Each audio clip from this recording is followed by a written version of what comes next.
વાત તો બંને જગ્યાએ એ જ ચાલે છે કે મુક્તિના સમયે આત્મજાગૃતિ છે કે નહીં. બસ મહત્વ તો આટલું જ છે.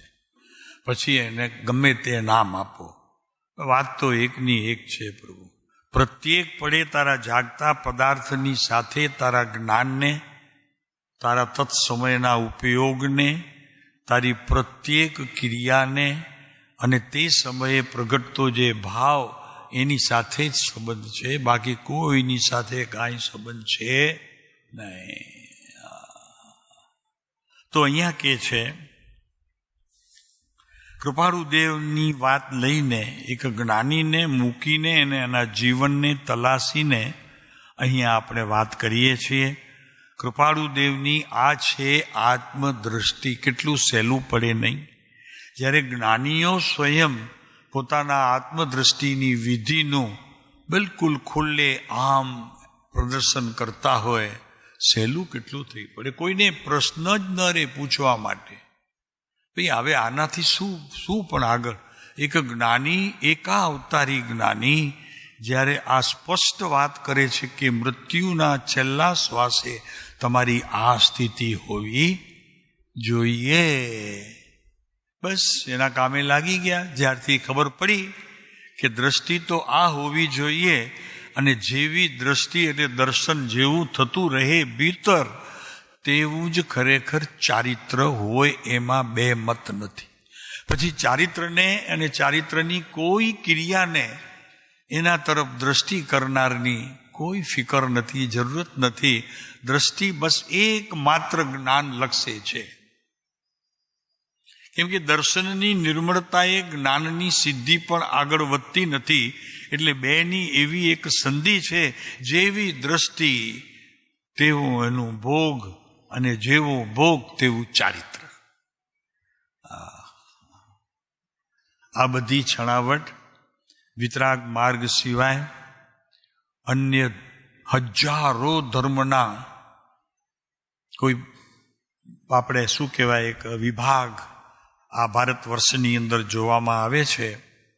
પણ આટલી સમજદારી, આટલી એમ કે નિર્મળતાને ટાળે તે નિર્મળતા અને આટલી શુદ્ધતા કોઈ ધર્મની અંદર વિસ્તૃતપણે કહેવામાં આવી. સમાધિ શબ્દ માત્ર મૂકી દીધો, પણ એ આધિ વ્યાધિ અને ઉપાધિ તે સમયે જે આવે છે એનો અભાવ કેવી રીતે થાય એની જ્ઞાનીઓએ બિલકુલ આમ ખુલ્લું મૂકી દીધું પોતાનું ઘર કે આ છીએ અમે અને આ છે સમાધિ મરણને અનુભવતો આત્માની સ્થિતિ.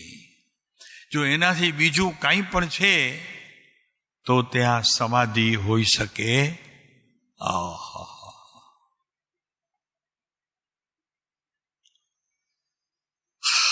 એટલા જૈન દર્શનની અંદર ખરેખર આચાર અને વિચાર બંનેને એક જ સમયના ઉપકારી કીધા છે. કે જેવી પોતાની આચારની સ્થિતિ, પછી તરત મૂકી દીધું કે જેવી વિચારની સ્થિતિ, બંને એકબીજાને આધીન છે.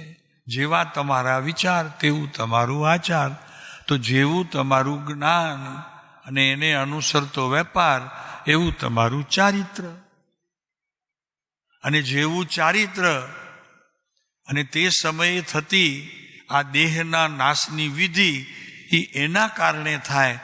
તારા આત્માના કોઈ ગુણ એની સાથે તે સમયે સંલગ્ન નથી. છે તો માત્ર એક આત્મા જાગૃતિ.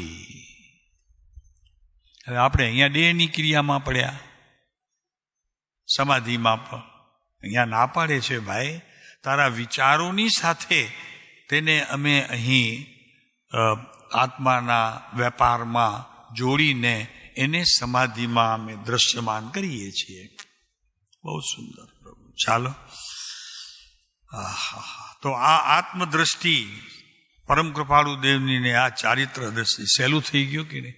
જ્યારે આપણા ગુરુ એમ બતાવે કે અમારી આ અંત સમયની સ્થિતિ આવી હશે, જેમ શાસ્ત્રોમાં કીધું છે તેમ નહીં, જેમ શાસ્ત્રોમાં સમજીને સંતોએ સમાધિ મરણને પ્રાપ્ત કર્યું તેમ.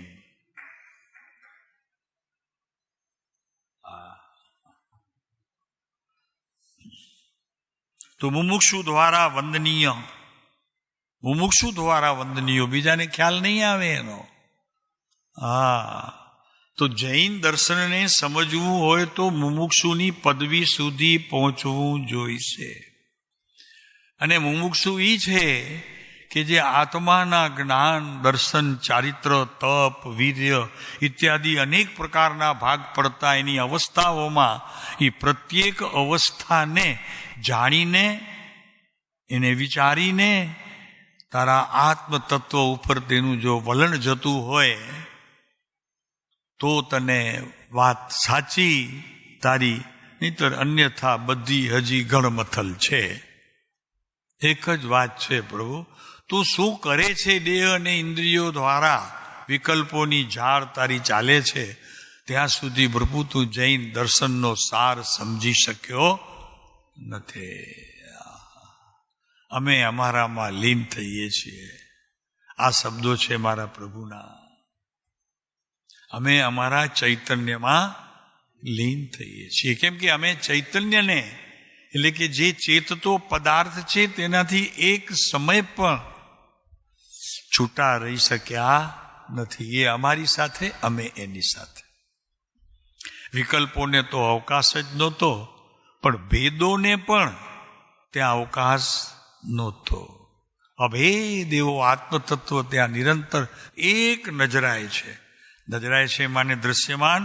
તો કે ના, આનંદથી એનો ભોગ લેવાય છે. આત્માના અનંત ગુણનો તે ભોગી છે. અનંત ગુણ, અનંત ગુણનો તે ભોગી છે. તેને અહીં સમાધિ મરણ નામ આપ્યું છે. તો જરીક પાછા જઈશું તો ખ્યાલ આવશે તો કે આ જાય કેવી રીતે આ બધું. તો કે મૃત્યુના છેલ્લા સમયે પણ તે તારા અહમ ભાવને છોડ્યો હોય તો. ઈ જો છૂટ્યો ન હોય, એ ભાવની સ્થિતિ જેમ હોય તેમ રહી હોય, બલકે તું સમાધિ મરણમાં જઈ રહ્યો છે, એના ભાવની કોઈ તારામાં કોઈક શબ્દોનો પણ વજન આવી અને મેં આ કર્યું આવ્યું, તો સમજી લેવું કે તારી સમાધિને એક ક્ષણમાં નાશ કરનારો આ જ્ઞાનનો પ્રકાર તારું મોત બગાડી ગયું. વિતરાગ માર્ગનું સમાધિ મરણ ભાઈ કઈ રેજી પેજી વાત નથી. વિશ્વમાં ક્યાંય કોઈ ધર્મમાં ગમે તેટલા અભ્યાસી, ધ્યાની, મૌની બાબા થયા હોય, પણ આ બાબો જ્યાં પહોંચ્યો છે બીજો કોઈ બાબો પહોંચી શકે.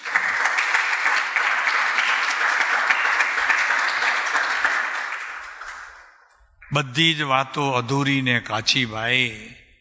મારા વિતરાગ પરમાત્માની વાત જોડે જગતનો કોઈ એક બોલ પ્રવેશે એવો વિશ્વમાં કોઈની પાસે શક્તિ હજી સુધી આવી નથી અન્ય ધર્મોમાં. એનું કારણ છે એક જ, કેમ કે સતને અનુસરનારો, સતને જ પહેરનારો અને સતની સાથે જ પોતાના પ્રત્યેક જ્ઞાનની પર્યાયોને, અવસ્થાઓને એની સાથે મેળવનારો એ પ્રભુ જૈન દર્શન જ કહે છે, બીજો કોઈ નહીં.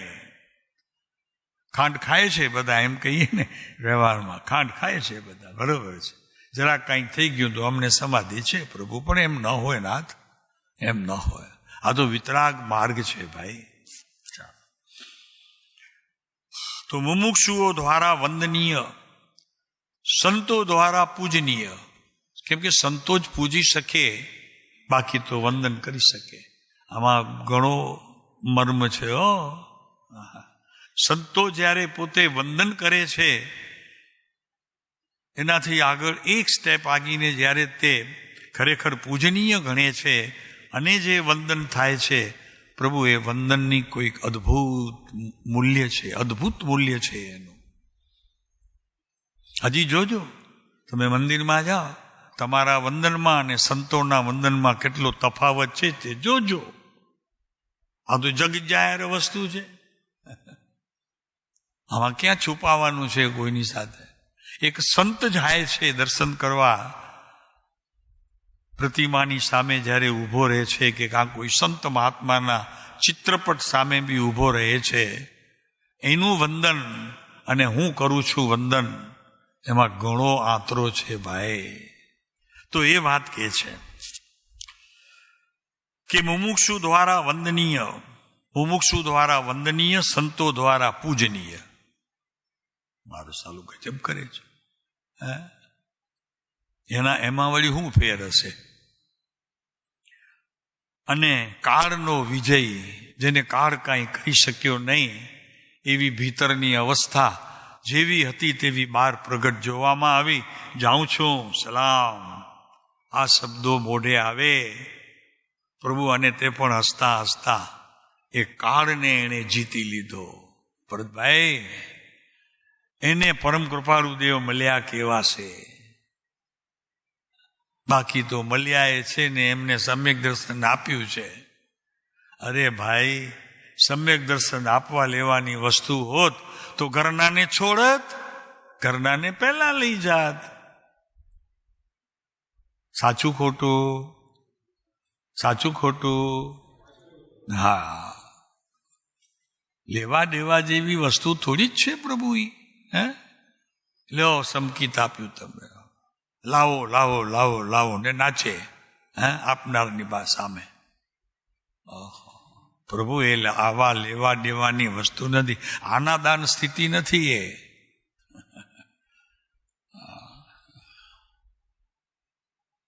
એ તો પોતાની ભીતર રહેલા પદાર્થની સાથે સંબંધ રાખે છે, પોતાની સાથે રહેલા, પોતાની પાસે રહેલા અનંતકાળ.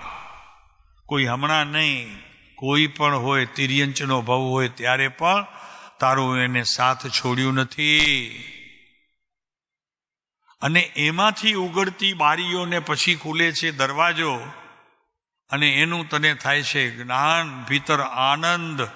એ બધી ઘણી બધી વાતો છે, પણ મૂળ વાત એ છે કે આપવા લેવાની વસ્તુ નથી. એટલું જ નહીં, શાસ્ત્રની પણ વાત એમાં આવતી નથી. તું જાજુ ભણી લે તો જાજુ સમ્યક દર્શન, થોડું ભણી લે તો થોડું સમ્યક દર્શન.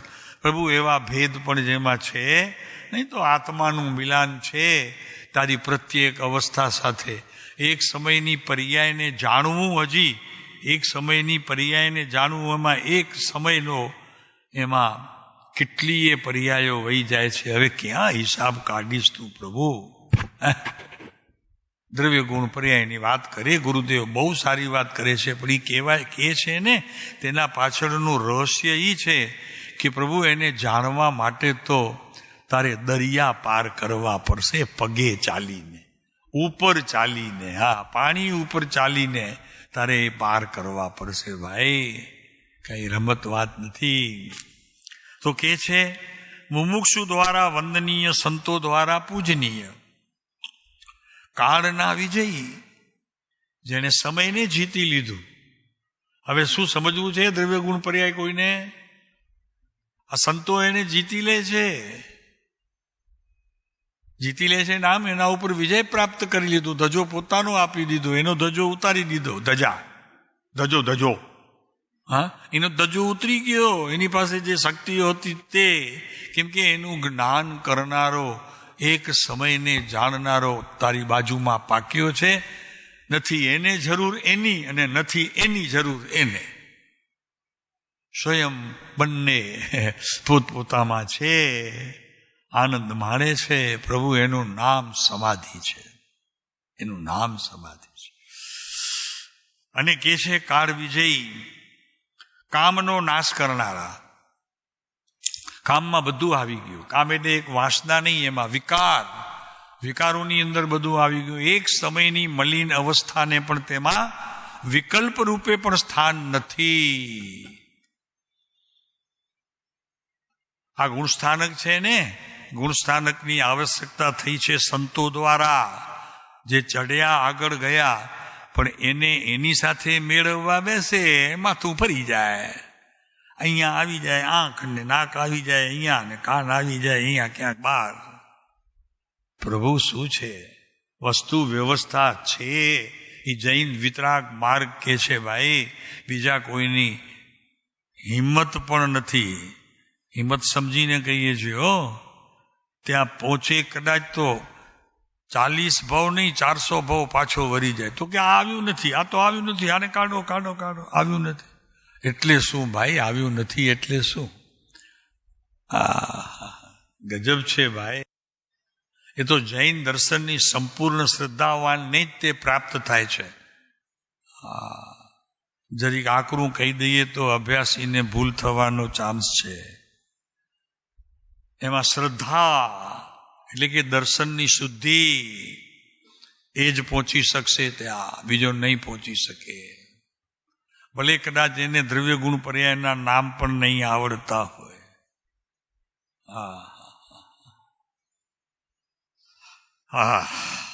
તો કે છે બધા એ સેવ્ય ગુણોના સમુદ્ર અને દોષોથી દૂર એવા પરમાત્મા. અમે તો સાલા પરમાત્માની સાથે બધું આને ભેળવીએ છીએ. કેવા પરમાત્મા? અહીંયા એની પ્રમાણિકપણું આપ્યું. કેવો પરમાત્મા ત્યાં જઈ શકે છે? તો કે બધા એ સેવ્ય ગુણોનો સમુદ્ર અને દોષોથી દૂર. સમુદ્ર પોતે, એને સ્નાન કરવા માટે સમુદ્રને ગોતવા જવું પડે નહીં. એટલે એનો અર્થ કે કોઈ શબ્દોની મેળવણી માટે શાસ્ત્રો તો નહીં ખોલવા પડે, પણ જ્ઞાનની પર્યાયને ઝીણી કરી એના અંતરમાં જઈને તલાશ કરવાનો પણ પ્રસંગ એને ત્યાં નથી.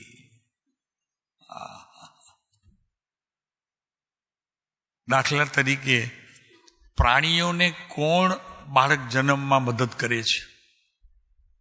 કોઈ છે એવું દ્રષ્ટા? પોતે જ. પણ માણસ માટે એ હજી અશક્ય છે. એટલે એને ઘણું શીખવાનું છે. તિર્યંચમાં જન્મ લેતી જે કોઈ નારી જાતિ હોય, સ્વયં પોતે ગમે ત્યાં કોઈ પણ સ્થળ હોય, એને કોઈ ડોક્ટર કે નર્સ કે સિસ્ટરની જરૂર નથી. એમ પ્રભુ આ ભીતર રહેલા આત્માનો સમ્યક દર્શનપણે જન્મ થશે. એક અંશ માત્ર પણ બહારના જ્ઞાનની સાથે મને જરૂરત ઊભી થઈ. પ્રભુ તું લેટ છો, એમાં ડીલે થઈ ગયું તારું. આવી સતને અનુસરનારી શ્રદ્ધા ગુણની અવસ્થા કોઈ જ નહીં. હવે એ દ્રષ્ટિ થઈ, ફરી લ્યો જોઈએ. હવે એ દ્રષ્ટિ થઈ ગયો. બાપુ આ અનંતકાળના શરીરમાંથી એક સમય પણ જે સ્થાન મેળવી શક્યો નથી, એની જોડે માથા ફેરવું. અનંત જન્મ, ચક્રવર્તીઓના જન્મની સાથે પણ એ કામ ના આવ્યો. એને જે કરવું હતું તે સમયના જ્ઞાને અને શ્રદ્ધા ગુણે કર્યું છે, એને કાંઈ કર્યું નથી. આવી સમર્થ ચક્રવર્તી કહે ને મારી પાસે આટલી સત્તા છે. વાહ, બેસ ભાઈ બેસ, એ તારી સત્તા અમે જોઈ લીધી છે. ચાલો આમ જોઈએ, એ મારાથી વળી સવાઈઓ કોણ પાક્યો કેનારો? ભરતભાઈ ભાઈ છે, માહે અંદર છે. તારી કોઈ શક્તિ વિષાત્મા નથી. ચાહે તારી પાસે 40 ગામ હોય કે 400 હોય, અને 800 રાજપાટનો તું સામે રાજા હોય, તારી કોઈ કિંમત નથી. માટે જીત્યો છે નહીં, માટે તે વિજય મેળ્યો છે નહીં. પ્રભુ તે સમયની સત્તાની એક અવસ્થા તેને જીતી છે કે જે સમયમાં તે ક્ષમતાને તે ક્ષમતાપણે તારા જ્ઞાનમાં સ્થાન આપ્યું હોય. અરે શું છે પ્રભુ, અદ્ભુત છે નાથ પ્રભુ. આ જ્ઞાનની રમત છે. કઈ શબ્દો નથી, અક્ષરો નથી પ્રભુ. અહીંયા કામનો નાશ કરનારા બ્રહ્મચર્ય આને કહેવાય કે ભીતરથી કામની ઉત્પત્તિના સમયે જ પોતે ગેરહાજર. એનું નામ શીલ છે, બ્રહ્મચર્ય છે. મેં લીધું છે, ખોટી વાત. લેવા જેવો નથી વિષય ભાઈ, એ લેવા જેવો નથી, રાખવા જેવો છે. બહાર આવે છે, તારી પ્રત્યેક પર્યાયની અંદર એનું સ્થાન છે, તો એ સ્થાન ઉપર તે વિજય મેળવ્યું હોય તો એને કહેવાય કે મેં બ્રહ્મચર્ય ઉપર વિજય મેળવ્યું છે. બ્રહ્મ આત્માને અનુસરતી પ્રત્યેક અવસ્થા ત્યાં ચર્યા, બીજે ક્યાં નહીં. ચાલો, બધાએ સેવ્ય ગુણોના સમુદ્ર જોયું. સેવ્ય ગુણોના સમુદ્ર, જેટલા પોતે ભીતર રહેલા ગુણોને એની સેવના કરી છે, એની સેવના કરી છે. એનું પીંજણ નહીં, એક એક શબ્દનો અર્થ સમજવા માટે પીંજણ નહીં, સેવા કરી એની, કે આ આત્માનો ગુણ છે, આ મારા પરમાત્માનો ગુણ છે, આ ગુણ સાથે મારે નિરંતર સંબંધ હોય છે. તો આ વાતને લઈ આપણે પરમ કૃપાળુ દેવના જીવનમાં પ્રવેશ કરશું. થોડુંક કે કાંઈ લીધું હતું કે અપ્રમદ સ્વભાવનો વારંવાર સ્મરણ કરીએ છીએ, તો માત્ર સ્મરણ કરતા હશે કે એનું મરણ પણ થતું હશે? શબ્દ છે ને સાહેબ, સ્મરણ નહીં ભાઈ. સ્મરણનો અર્થ છે એમના જ્ઞાનમાંથી એ એક સમય માત્ર પણ દૂર થતો નથી. એ આ વાત આગળ કહે છે. હવે 880 આવ્યું ને ભાઈ, અપ્રમદ. કારણ કે દ્રષ્ટિ તેવી સૃષ્ટિ અને દર્શન તેવું સર્જન. આજે વાત શાસ્ત્રમાં કહેવામાં આવે છે, બહુ ગહન વિષય છે ભાઈ, આ બહુ ગહન વિષય છે. જ્ઞાન એટલે, દર્શન એટલે, સર્જન એટલે, એ બધા શબ્દોમાં જે તારી પાસે આવે છે એનાથી કંઈ ઘણા આગળ છે. એ સર્જનની ક્રિયા, એ દર્શનની ક્રિયા અને એ દ્રષ્ટિનો વિષય, એની વાત પરમ કૃપાળુ દેવના જીવનમાં કેવી રીતે આવી છે, તો સમજવા સિવાય આપણી પાસે કાંઈ હથિયાર નથી. અને આને સમજવું એટલે સાગર ઓળંગવા જેવો નહીં, પણ મહાસાગરો એવા કેટલાય પાર કરવા એના જેવી આ વાત છે. વાંચીશું આપણે, જેટલું સમજાય છે તેટલું સમજ. તો દ્રષ્ટિ તેવી સૃષ્ટિ અને દર્શન તેવું સર્જન. દ્રષ્ટિ સમ્યક હોય તો દર્શન પણ સમ્યક હોય અને સર્જન પણ સમ્યક હોય. ઠીક છે, આ તો એક દ્રષ્ટિ માટે વાત મૂકી કે ભાઈ આ હોય તો હોય એમ. તારી પાસે રૂપિયા 2, 4, 8, 10, 15, 25 કરોડ હોય તો બંગલો હોય, એ નવી વાત નથી. પણ તારી પાસે ઝૂંપડો હોવો એ બહુ મોટી વાત છે. નહીં, કયો ઝૂંપડો? પોતાના આત્માની આરાધના માટે એક ઝૂંપડું સરખું નાનું જો બનાવ્યું હોય, બાપુ એનો મહિમા કરશે, લોકો આવશે.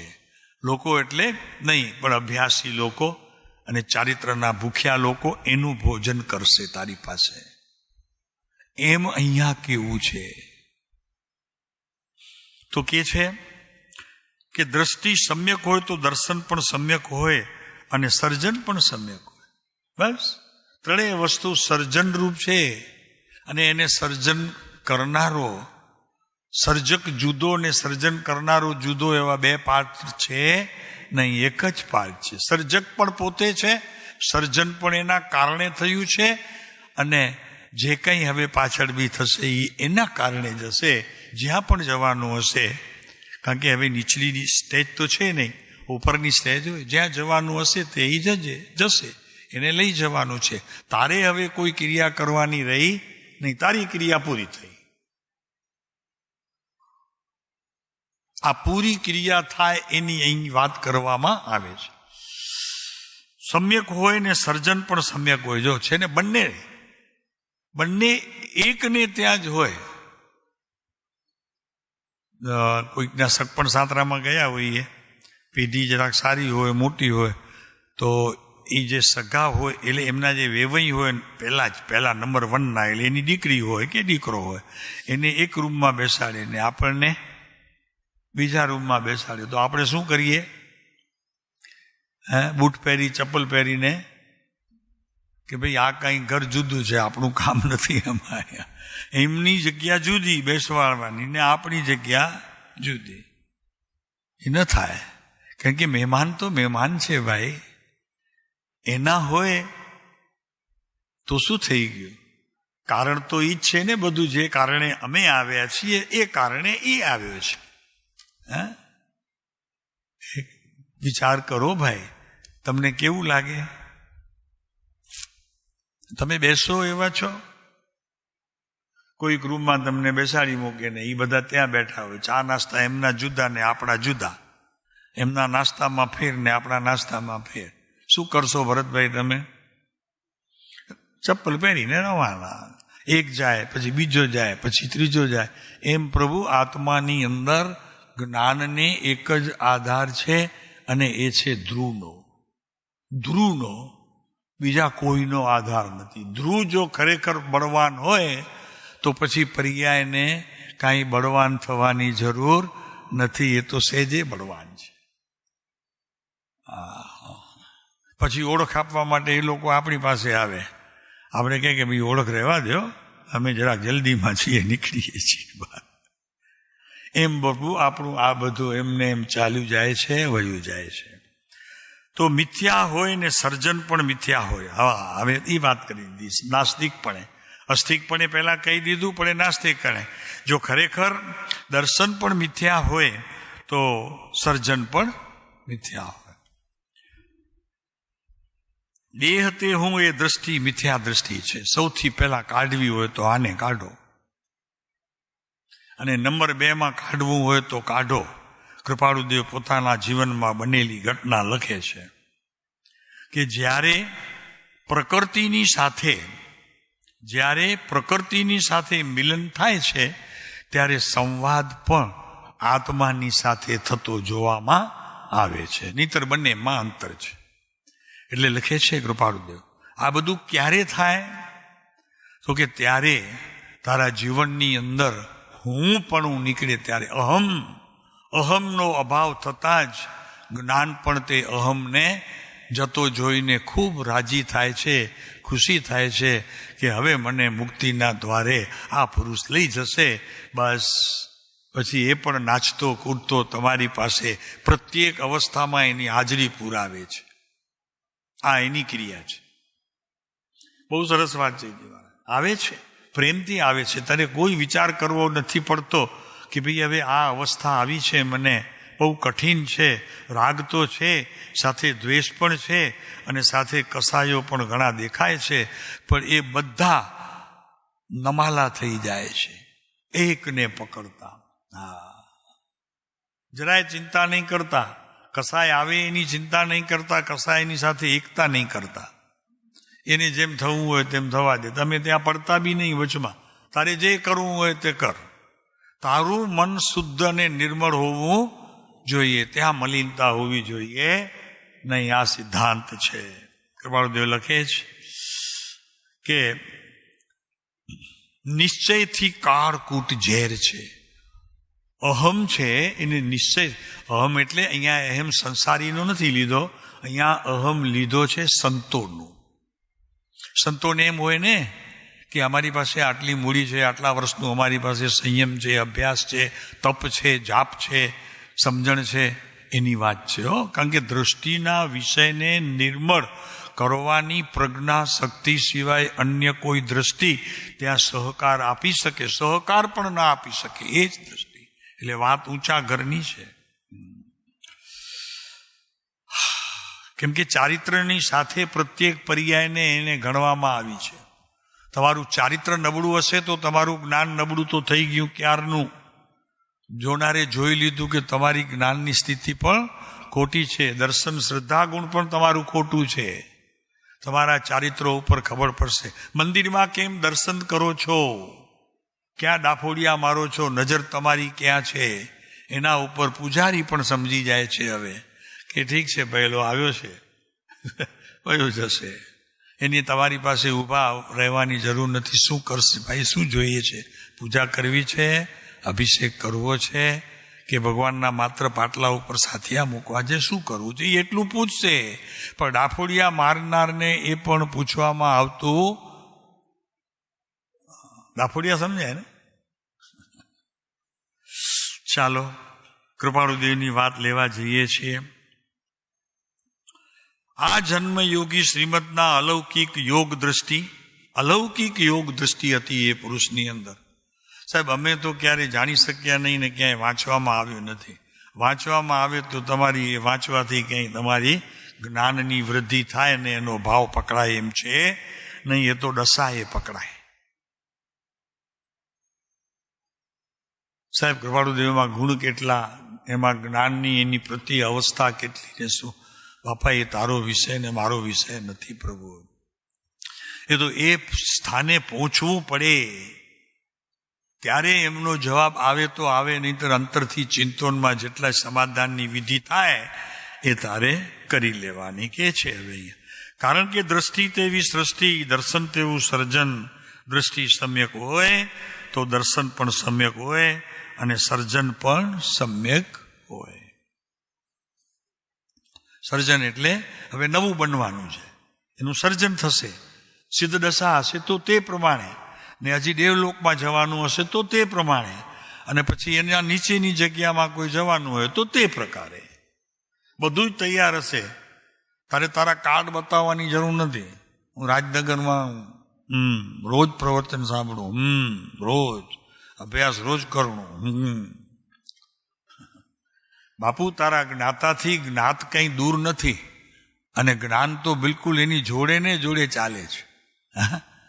બળદિયા હળ ખેડતા હોય, અનાજ વાવતા હોય ને, તમે એક આગો હોય ને બીજો બાજુમાં લાંબો વયો ગયો ન ચાલે. હા, એક આખી ધાર રહી જાય, પેલો ખેડૂત નુકસાનીમાં જાય. જ્યારે ઉગે ત્યારે ખબર પડે કે અહીંયા કેમ થયું, આ ઉગ્યું નહીં, તો હાલો હળ ચુકાઈ ગયું. હા,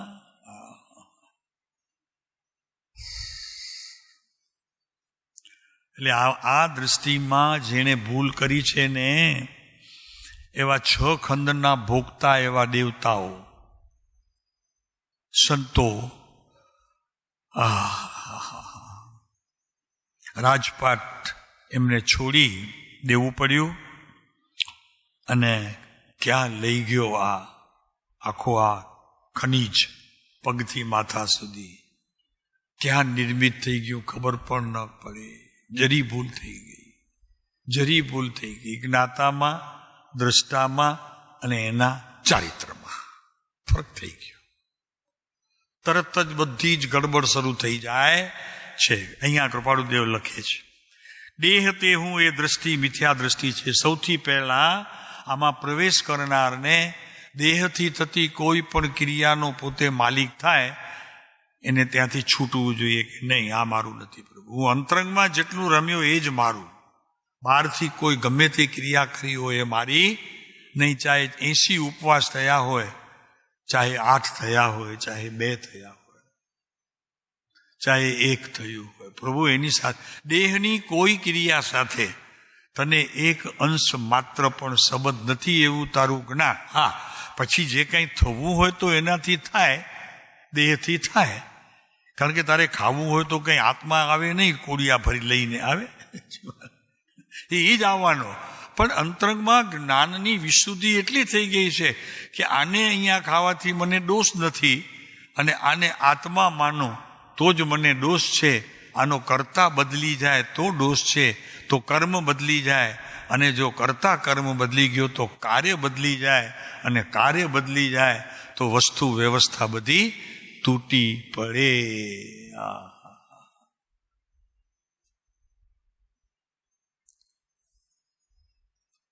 તો આત્મા તે હું એ સમ્યક દ્રષ્ટિ છે, અને દેહ તે હું તે મિથ્યા દ્રષ્ટિ છે. પહેલા એ દ્રષ્ટિના વિષયની અંદર તમારા જ્ઞાનને નિર્ણય કરવું પડે, નિર્માણપણે નિર્ણય કરવો પડે કે દેહ તે હું નહીં, દેહ નહીં હું ભાઈ.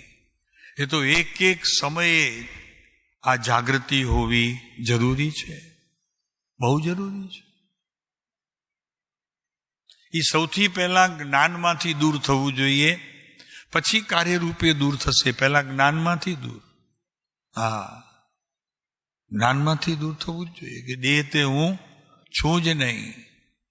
દેહ કદી મારો હોઈ શકે, અને દેહની ક્રિયાનો હું કદી સ્વામી હોઈ શકું નહીં. ઉપવાસ કર્યો તો દેહ સંબંધીનો જો કર્યો હોય, અને એમાં આત્માની ગેરહાજરી હોય, તે ઉપવાસ કરનારો હું નહીં.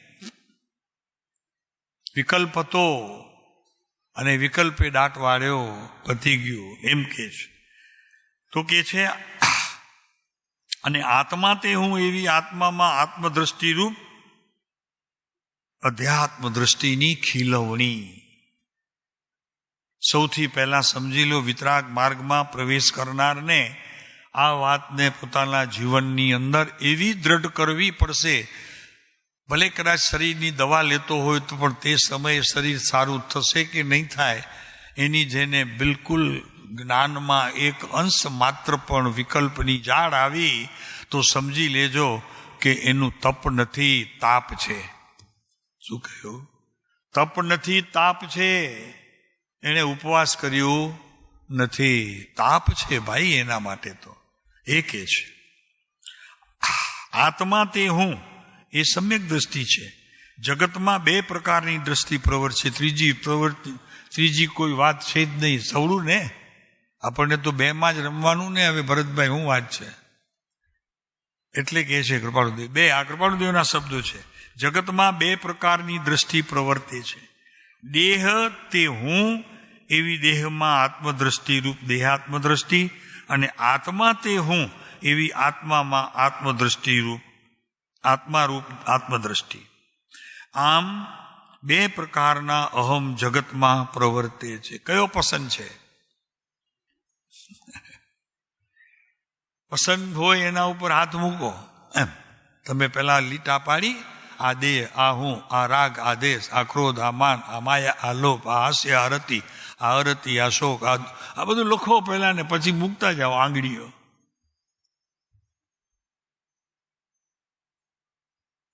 હા ભરતભાઈ, આ કૃપાળુદેવના જીવનમાં જે કાંઈ રચાયું છે તેની વાત લખે છે તમારા મારા જેવા, કે જેણે આ ખરેખર માણ્યું હોય. તો આત્મામાં આત્મદ્રષ્ટિ રૂપ આત્મદ્રષ્ટિ. આમ બે પ્રકારના અહમ જગતમાં પ્રવર્તે છે. બે જ છે, ત્રીજું છે જી મહારાજ. કેટલું સારું! આપણને બે માં સમજવાનું, એમાં એક સારો ગણવાનો ને એક નઠારો ગણવાનો. અને એ નઠારાને ક્યારેક સહાયક પણ થતું હોય તો નઠારો નહીં કહેવાનો, એને કહેવાનું બે છો ભાઈ, એક હું ને બીજું તું. ક્યારેક કામ લાગશે એને. અત્યારથી એવું ડૂબવવું નહીં એને કોઈને. એક મ્યાનમાં બે તલવાર રહી શકે નહીં, બરોબર છે? તેમ એક આત્મામાં બે દેહ સાથે રહી શકે નહીં. આત્મા દેહ પણ હોય અને જળ દેહ પણ હોય. એ બે હોઈ શકે નહીં. આમ કે ને કે હું તો ખાઉં છું પણ બસ હું તો છૂટો, અંદરથી છૂટો છું. અહીંયા આવ્યા હતા મહેન્દ્રભાઈ પાસે, 10મા ગુણસ્થાને કે કેટલા 9માં લઈને ત્યાં આવ્યા હતા, ને 10મા અહીંયા પ્રાપ્ત કરશે એવું હતું ને કંઈ. હા, હે સાહિક સમકીત બરોબર ને? તમારા જ મિત્ર હતા. આવા જ બધા મિત્ર રાખ્યા, શું કરે? હવે એમને રજા આપો આવા મિત્રોને. મિત્રો પણ એવા કરવા કે જે આપણા આત્માની સ્થિતિને વિશેષ સુધારે ને. ભૂલ મોઢે મોઢે પારકે બોલે એ પણ નહીં, મોઢે આવીને હેકે કે ભાઈ જો તારી અહીંયા ભૂલ છે. એને ઉપકારી ગણજો, એને ટીકાકાર નહીં માનતા. સમજાય છે? તમને આવીને કહે ને કે બેન આ ખોટું કરો છો, આ બરોબર નથી, તો દ્રષ્ટિ આપણી કેવી છે? ઝેર જેવી. એટલે તરત જ એના પ્રત્યે દ્વેષભાવ ઊભો થાય. પ્રભુ આ તમારા જીવનની અંદર ઝેર તો છે, પણ ઝેરની સાથે બીજું ઘણું બધું ભળી જાય છે. આવતા ભવોમાં ક્યાં જઈશું ખબર નહીં પડે. બાપુ બધી જ રાહ જોઈને ઊભા છે. જે શરીરે જે મારા માન્યા હતા એવા કેટલાય પદાર્થો તારી રાહ જોઈને બેઠા છે. તું આવ્યો નથી અને તને વળગ્યા નથી. કેટલી નિર્મળતા અને જ્ઞાનીઓના વાતની સાથે તારું મિલન એટલું થવું જોઈએ. પ્રભુ કોઈ વાત કરવા જેવી છે, મજા પડી જાય. તો કે છે દેહ તે હું એવી દેહમાં આત્મદ્રષ્ટિ રૂપ દેહાત્મ, અને આત્મા તે હું એવી આત્મામાં આત્મદ્રષ્ટિ રૂપ આત્મા. આમ બે પ્રકારના અહમ જગતમાં. સારું સાહેબ, બે જ પ્રકાર સારું સાહેબ, એમાંથી આપણે કાઢી શકવામાં રાખી શકવામાં સારું પડે આપણને. ઝાઝા હોય તો મુશ્કેલી. દેહ તરફથી થતી જે ક્રિયા અને આત્મા તરફથી થતી ક્રિયા એમ બે જ ભાગ કયા છે, ત્રીજો ભાગ છે નહીં. અને જો કયો છે તો તે વિકલ્પનો છે, અને વિકલ્પ કદી મારું હોઈ શકે નહીં. એ તો આયુષ્ય પણ એની બહુ થોડી છે. તો શ્રીમદને દેહનો અહમ નષ્ટ થઈ આત્માનો અહમ સ્પષ્ટ થયો છે. જગતમાં સર્વ કોઈ હુંને માટે અહમ અને મમને માટે પ્રવૃત્તિ કરે છે. જો હું અહમ ખોટે રસ્તે ખોટે સ્થળે જો મુકાઈ જાય તો બધી જ પ્રવૃત્તિ ખોટી થાય. સમજી લેજે તે માનવ ભવ બસ આટલા જ માટે તે ખોઈ નાખ્યું. ચોખ્ખું લખે છે. શ્રીમદને દેહનો અહમ નષ્ટ થઈ આત્માનો અહમ સ્પષ્ટ થયો છે. જગતમાં સર્વ કોઈ હુંને માટે અહમ ને મમને માટે પ્રવૃત્તિ કરે છે. જો હું અહમ ખોટી સ્થળે જો મુકાઈ ગયા તો બધી જ પ્રવૃત્તિ ખોટી થઈ જાય છે. જો હું અને અહમ સાચે સ્થળે મુકાયા હોઈએ તો બધી જ પ્રવૃત્તિ સત્યને અનુસરનારી થાય છે. એટલે જે દેહાત્મ દ્રષ્ટિનો અહમ દેહમાં મુકાયો તેની સમસ્ત પ્રવૃત્તિ દેહાર્થે, અને જે આત્મા આત્મદ્રષ્ટિએ અહમ આત્મામાં મુકાયો તેની સમસ્ત પ્રવૃત્તિ આત્માર્થે હોતી નથી. એ બધી જ ગેરમાર્ગે વહી જાય છે. તારું જ્ઞાનનું ચલણ સાચું, પણ જ્ઞાન ખોટા માર્ગે વહી અને તારા અંતરને ખરેખર બગાડે છે. અને એ અંતર ધીરે ધીરે બગડે. જે સમતા તરફ આવવાની તારી જે ઉદ્યમની સ્થિતિ હતી, પ્રભુ એ ખરેખર સમતાને છોડી અહંકારમાં જતી રહી. પ્રભુ આને ટાળવું બહુ કઠણ પડશે.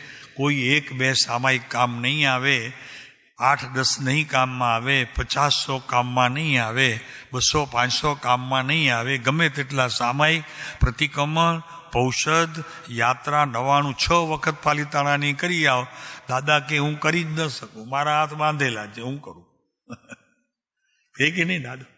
તો કે નહીં કહું ભાઈ, તારું ચોપડો જોઈ લીધો, એમાં તો મારું હું સુધારી શકું એવું તો એમાં એકે ભૂલ નથી.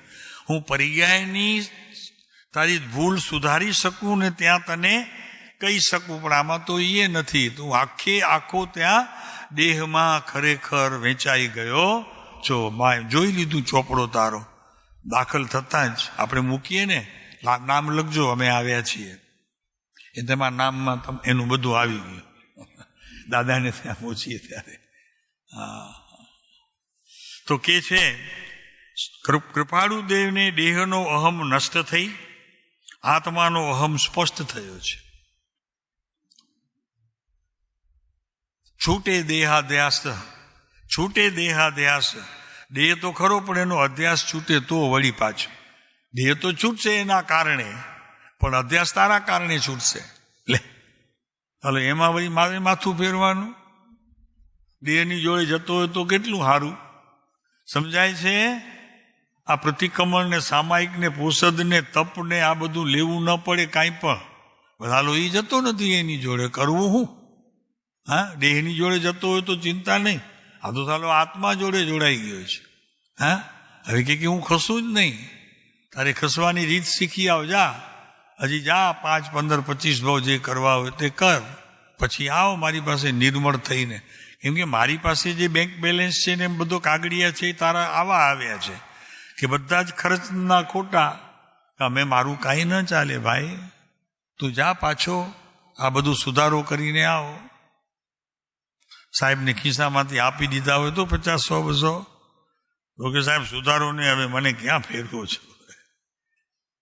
હા તો આપી દે ને સાહેબ, 2 ભોજન આપના, સ્વામી વાત્સલ. હવે કાંઈ બી થઈ ભૂલ થઈ તો સ્વામી વાત્સલ નહીં મટે હો. સ્વામી વાત્સલથી સ્વામી વાત્સલમાં પુણ્ય ઊભું થયું જુદી વાત છે, પણ તારા કરેલો ડોસ એક પણ નહીં જાય. આ કોઈ ભૂલ ખાતું હોય તો 8 દિવસ નહીં, 80 દિવસ નહીં, 800 દિવસ બધાને ખવડાવ પીવડાવ. એક પણ પાપનો તારો અભાવ થઈ શકે એવી વ્યવસ્થા જૈન દર્શનમાં નથી. એ બીજા દર્શનમાં છે ને, તું બીજા દર્શનમાં જન્મ્યો નથી.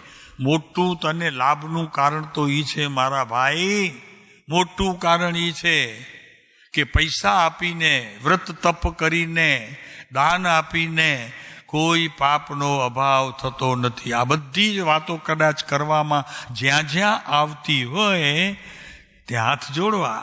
બસ હાથ જોડવા કેના માટે? પ્રભુ નહીં આવી, અમે અમારું મેળ નહીં ખાય અહીંયા.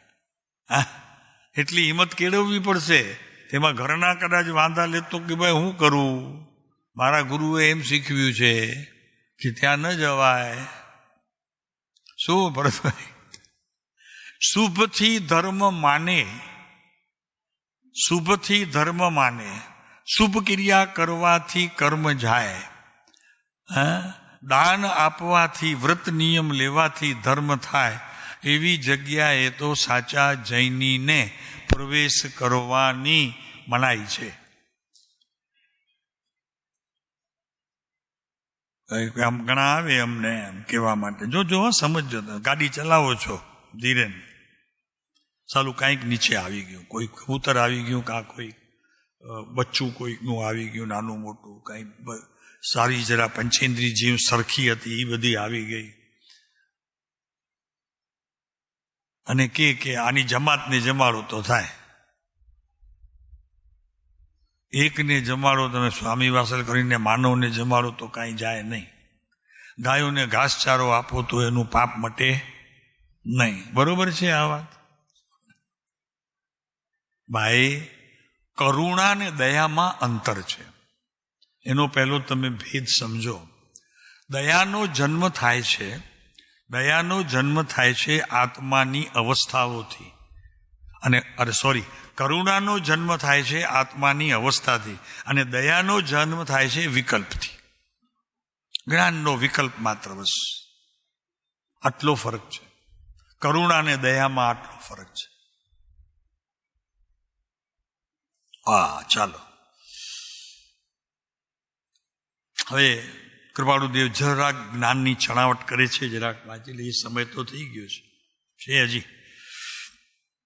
હવે કે છે, તને જો તારા જીવનની અંદર વૈરાગ્યની વિશેષ મહાત્મ્ય આવતું હોય અને એ વૈરાગ્યને તું સતત પાલનની દ્રષ્ટિએ તો તું ખરેખર જાગૃતિપૂર્વક એને તારા અંતરમાં ઠલવતો હોય, તો ચેતના તારી સાથે ગમે ત્યાં આવવા તૈયાર છે. સમજાય કાંઈ? તારી રહેલી ભીતર આત્મ નામની શક્તિ તારી સાથે ગમે ત્યાં આવવા તૈયાર છે. હવે એ નહીં જાય ને એની પાછળ તારે નહીં જવું પડે. તું આગળ અને એ પાછળ હશે. કોણ પસંદ છે? કઈ વાત પસંદ છે તમને? આ પસંદ છે કે કર્મ જ્યાં લઈ જાય ત્યાં, સારા કર્મ લઈ જાય તો કદાચ તને સારી જગ્યાએ મૂકી દે. એ અહીંયા વાત નથી. અહીંયા તો વાત એ છે કે વૈરાગ્યની વિશેષ બળવાનની દ્રષ્ટિ તારી ભીતર રહેલી ચેતના તને ઝૂંપડામાં લઈ જાય તો ઓલ રેડી? તું તૈયાર છો? ભાઈ યાર, મને ક્યાં લઈ આવ્યો તું અહીંયા?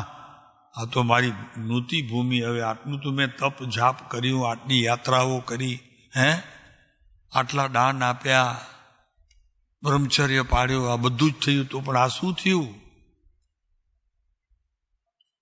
તો આટલો તફાવત. તો કે વૈરાગ્ય હોય જેથી ભીતર આત્મા તું ચાલે, આગળ તારી પાછળ પાછળ આવશે. આ વૈરાગ્યની તાકાત. વૈરાગ્ય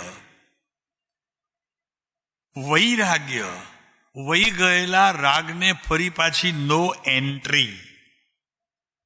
બસ પૂરી થઈ વાત ભાઈ. તારી સાથે મારી કીટા. તો કે આ ભાવમાં, તો કે નહીં બીજા, તો કે નહીં ત્રીજામાં, તો કે નહીં ચોથામાં, તો કે નહીં. હવે નહીં તો નહીં, ના પાડીને આવતો જ નહીં. ડોકું ફેરવું જે નહીં. હવે બસ એ આશા રાખીને આવતો નહીં.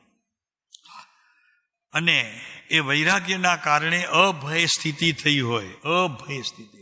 ડર નથી કોઈનો. હવે મને આ સ્થિતિનું સર્જન સૌથી પહેલા જૈનની ક્રિયા કરનારને પ્રથમ કૃપાળુદેવ અહીંયા વાત કરે છે કે આ બહુ જરૂરી છે, મોસ્ટ નેસેસરી. બોલો, શું સ્થિતિ છે ભીતર? ભયની શું સ્થિતિ છે? અત્યારે આ કોરોના આવ્યો છે, ભય લાગે છે?